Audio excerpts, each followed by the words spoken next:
Am I upset that all the internet discourse and fanfare leading up to my 500,000 subscriber celebration has been stolen by a stupid baby hippo? Yeah, I'm devastated. But you know what? That's just the world that we live in nowadays. Can't compete with a baby animal. It's not like anybody's ever seen a baby hippo before. Whatever. I'm gonna celebrate by teaching what I think are 3 different ways to make your guitar playing way better. I actually just gave this lesson in person to a friend of mine. And I was like, this is actually like a really good lesson. I want to make a video about this. So we're going over 3 very kind of, intensive, comprehensive ways that I think will make your acoustic guitar playing better, especially if your goal is just to play full songs, maybe you remember full songs and stuff like that. We couldn't have a video like this if it weren't sponsored by Elixir Strings. These are the best strings on earth. They last forever. They sound great. They're easier on your fingers. They eliminate some of the string squeaking that comes with changing chords, which we're gonna talk about today. I prefer the Elixir 12 to 53 nanowebs. The Phosphor Bronze ones specifically, I will have an affiliate link in the description if you guys are interested in these. I've been using Elixirs for like 10 years now, and I have never ever once considered changing because these are the best. Shout out to Elixir for sponsoring the video. Like I said, affiliate link in the description. Let's get right to it, okay? So we're gonna do this first part in the people's key, the key of G, but we're not gonna start on a G major chord. We're starting with a C/G chord, all right? So you've seen this, it's like a C major, 3 on the A string, 2 on the D string, open G, 1 on the B string, open E.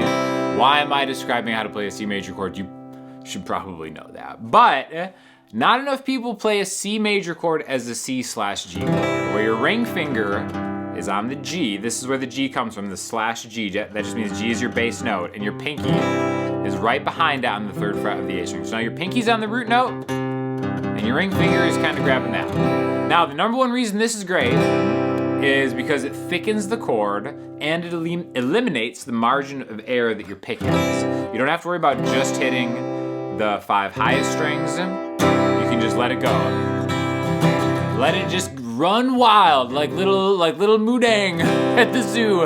Just running wild. So cute, that little baby hippo. We've never seen anything like it. There we go, all right?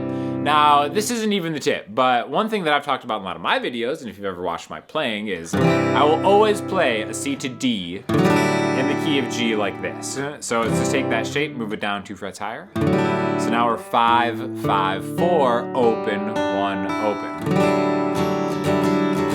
Now again, this is technically a little bit extra of a D major chord. Here's D major. Here's the super, the 500,000 subscriber D major right here. Okay, so again, in context, let's do something just like C, D, E minor, G, right? C, D, E minor, G. Or C, D,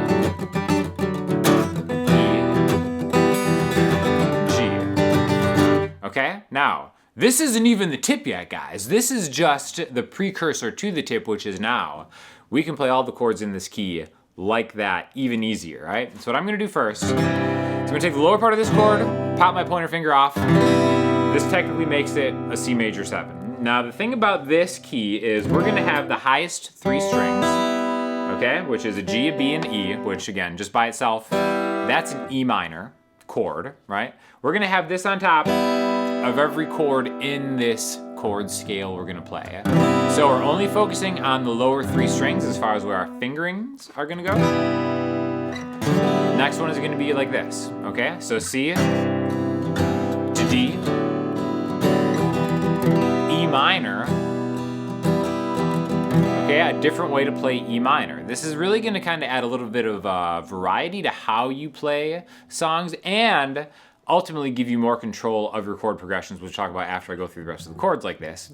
But again, this is just a different voicing of an E minor. Now what I'm doing here is I've got 7, 7, 5. So it's kind of like how that C was, but I'm flattening the 3rd, which the 3rd is what makes a chord either major or minor. Check out the Patreon if you want to learn more about that. But there we go. So we're flattening that 3rd, E minor. And again, if you want to, you can actually pop it open, get that open E.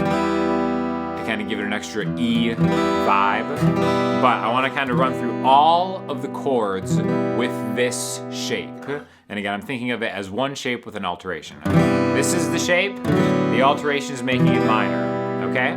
Now, in this key, in the key of G major, C is the 4 chord, D is the 5 chord, E minor is the 6 chord. We can go back to 1. So this would be how to play a G major in this kind of little shape that we've got here.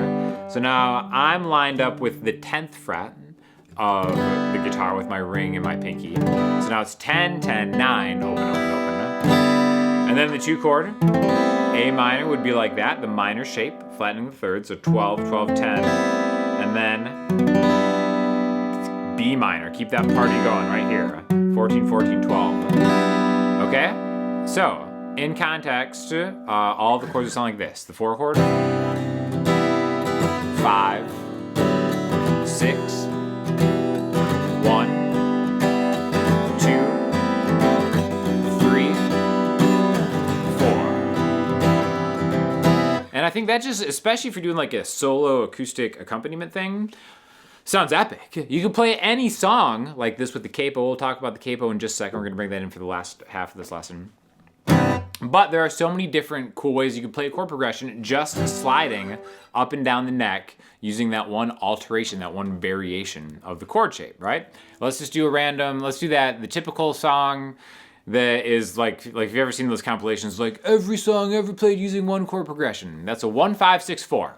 So that means in the key of G, 1 would be G, 5, G, A, B, C, D, 6, E minor, 4, C. So 1, 5, 6, 4, G, D, E minor, C. Usually we play it G, D, E minor, C. But now you can play it like this. G, D,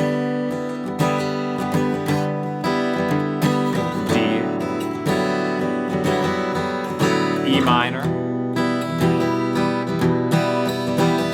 C. And switch back and forth between G,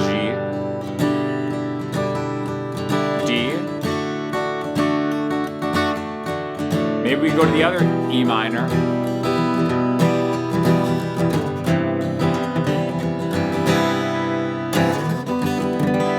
And again, this is variations that you can kind of start swapping out. And I think once you kind of see the opportunity to swap out these more open, pleasant sounding chords with something more traditional, I think you're really gonna have more fun playing acoustic guitar and just remembering the intervals, the spaces between chords and how they change, and then just moving them like that, okay? The next thing I wanna do is I wanna take, let's switch gears a little bit. Let's go to the key of C major to this next part, right? So A minor is a chord that people know and love. I guess also in G major, but you know, C major, the relative minor, we could talk about that. Playing it as a minor 11 chord. I am such a simp for minor 11 chords, and we're gonna talk a little bit about why, okay? So again, here's the sound of an A minor triad. Elixir strings, that tone. A minor 11.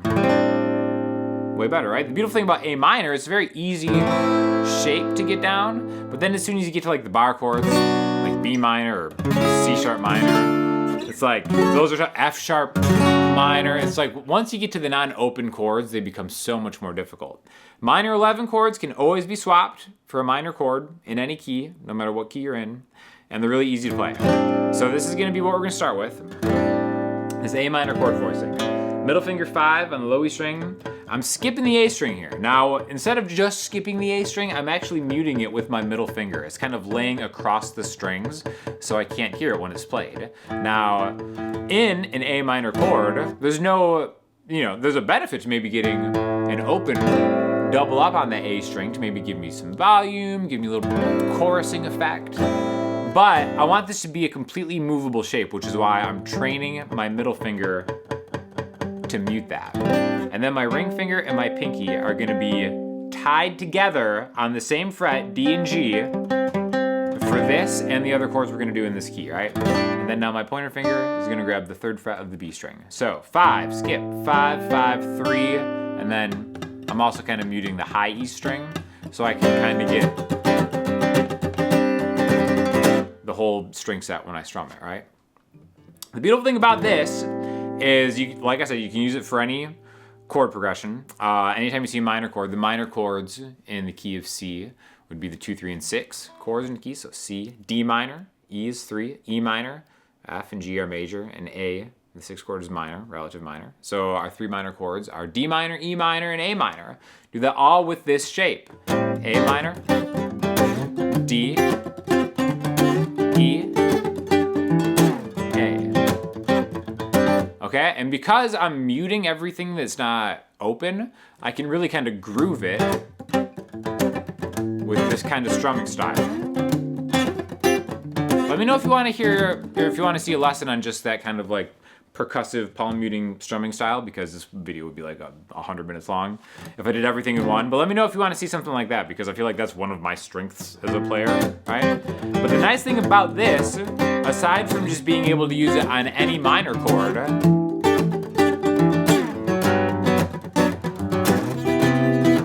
you can start using it on like other chords as well, right?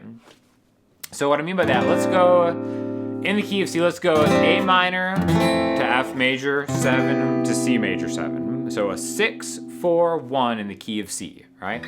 Now when I go from an A minor 11 to an F major or an F major 7, I can keep these fingers, my ring finger and my pinky, locked together. And I think what that does is it not only buys my hand time to go from one chord to another, but I can also kind of like grab that and have that track to get me to the next chord, right? And having those together makes switching chords so much easier, because then I can kind of just track where I think of as a root note to kind of get me where I'm going. So, for example, A minor, F, C. I'm thinking I'm just gonna go bass note on low E string, 5 to 1 to 8, right? Now this would be a replacement for A minor, F, C, which again is, you know, one of the lesser difficulty ways to kind of play right there. But if I want a different vibe, I can kind of do this with the same, in my estimation, the same difficulty of a shape. A minor chord, A, 5th fret on the E string, A minor, F, major 7, I just slide this. I'm thinking root note, pointer finger gets to that 1st fret, and then I know that if I want to make it a major 7 chord, I just offset it by 1 fret. So now it's 1, skip the A string, 2, 2, and then I can get 1 on the B string if I want. Not necessary, I could just get the lowest 4 strings right here. A minor, F major, and now I'm gonna drag this all the way to the 8th fret, which is my C. The 6th chord, to the 4 chord, to the 1 chord, 2, 3, 6, 4, 1, 3, 2, 1. Now you're like, what if I need to get that 5 chord?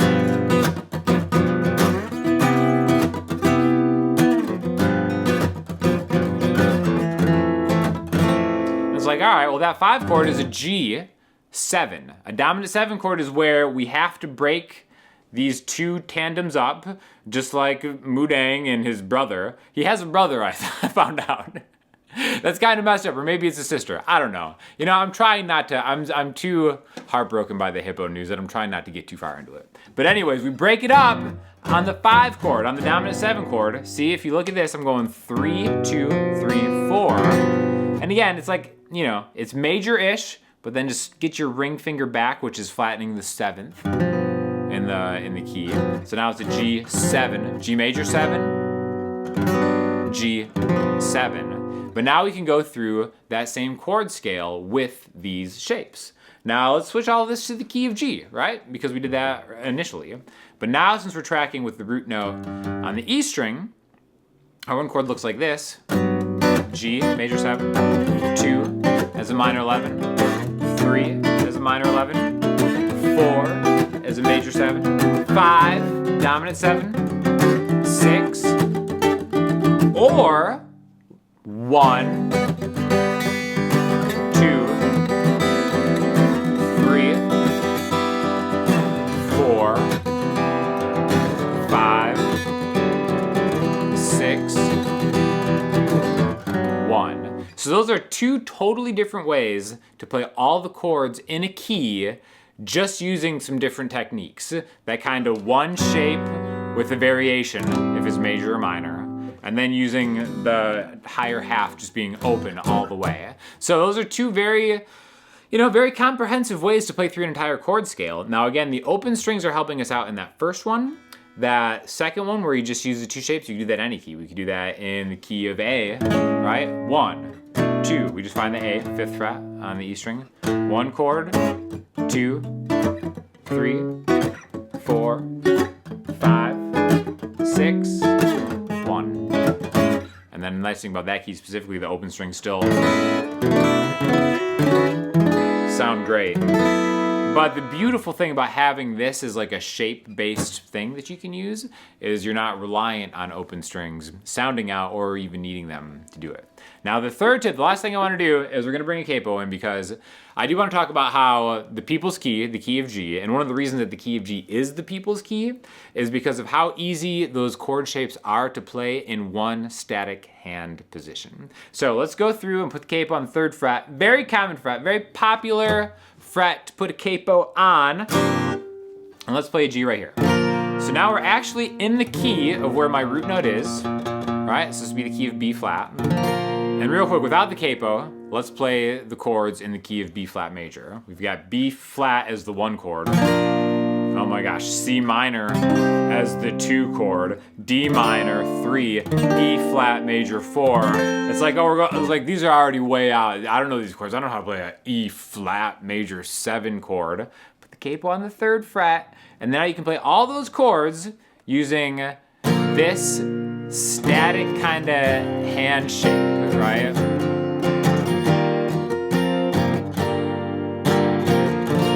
Some people would call this Wonderwall style, right? All that means is we're doing that thing where we lock your ring finger and your pinky together. Again, that's kind of like a common thing. The utility of having these fingers locked together and then going through the entire chord scale without ever having to move these 2 fingers, right? Now the basis for all 3 of these different tips is really that we're not playing these just as triads. What I mean by a triad is like just a straight major or minor chord. Some of these chords will technically have different names. Like if we go from G to D, like this, again, we're never gonna move your ring finger and your pinky. They're gonna be on 3B and 3E relative to the capo at all times. But playing a D chord like this, where it's open 2, 3, 3, is technically a D suspended 4 is the name of this chord. It's just a substitution for a D chord. Sounds close enough. It's just a different flavor of a major chord. And again, the name is not important. It's how does it sound? How can you use these to accompany yourself or like another singer or another instrumentalist in a way that kind of varies your playing and keeps you searching, being thoughtful on the guitar and learning new things, right? And I think it's like a very important thing not a lot of people do. I see a lot of performers out there kind of going through the motions, just playing, it's like, put a little effort into it. It doesn't take a lot to be like, all right, here's my one chord. And then for A, I just want to get mostly an A major. I'm just getting an open A string and then going 2-2, which again would be most of an A minor, but now I've got my pinky and ring finger locked down there and then just opening that up. And now, yeah, it's like an A minor with a D and a G. So an A minor 7 if you want to add the D to that 11, whatever. It doesn't, like I said, it doesn't matter. I don't know why I keep trying to name the chord like I'm trying to impress you. Oh, that guy really knows his A minor 7s at 11s. Very impressive, right? So 1 chord, 2 chord, 3 chord is really actually easier. This is a much easier way to play a B minor. I'm just getting the 2nd fret on the A string, and then my middle finger's on the 3rd fret, or the 2nd fret of the G string. C, D, E minor, again, open 2-2, open 3-3. Okay, so 1 chord, 2 chord, 3 chord, 4 chord, 5 chord, or if you want that the lowness of it, you can get the F sharp in the bass, and then 2 open 2 3 3 would be our D major 5 chord in this key, and then E minor okay? And again, those would be all the chords in the key of B flat. So let's say you have a key that you're not super familiar with, even just like, I don't know, let's put the capo on the 6th fret. So now when you do this, what's your root note? Well, it's right here, the 9th fret. This would be a C sharp or a D flat, right? And then we just go through the motions. 1, 2, 3, 4, 5, 6, 1. And that's it. Those are 3 tips that you can kind of play any song, because most songs aren't really going to change keys. And even if they do, there are more tips in just kind of using these, how to move these chords around in and out of a key. And you just learned all this in like 20 minutes or less with the great sponsorship of Elixir Strings. So anything you guys get, please use my affiliate link. Really helps me out. Tells people that you're watching. Tells the people that you're watching. And yeah, if you have any questions, hit me up in the comment section or the website. And you know, I'm gonna try to let go of the hatred in my heart for baby hippos, because it's really not the hippo's fault. Even though, you know, he definitely knows where the camera is, if you know what I'm saying. But you know, forgiveness is a big part about maturing. So I'm gonna work on that. You work on your chord progressions, and I will see you in the next video.